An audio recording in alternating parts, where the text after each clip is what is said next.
Channel of Vadodara.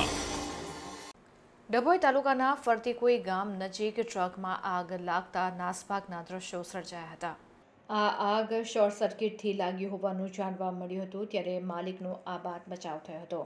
અજ્જુભાઈ ઇમ્તિયાઝભાઈ પઠાણને ટેમ્પામાં આગ લાગવાને કારણે આશરે 5 લાખનું નુકસાન થયું હોવાનું જાણવા મળ્યું છે।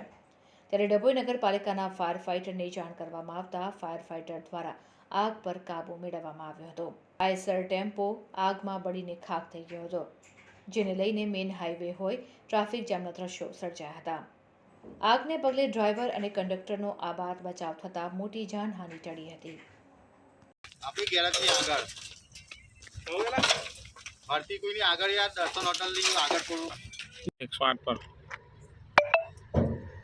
કે નાગ લાગ્યા એ અચાનક જ એની આગળ નંબર હતા ફોન કરો એ સલ્લા ચાવી બતા ગાડી की चाबी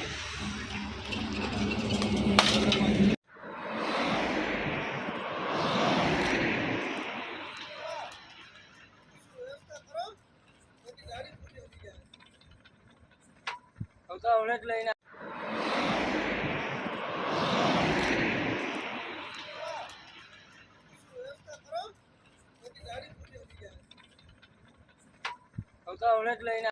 મુન્નાભાઈ, હવે આપણી ગેરેજની આગળ એક આઈસરમાં આગ લાગી ગઈ છે।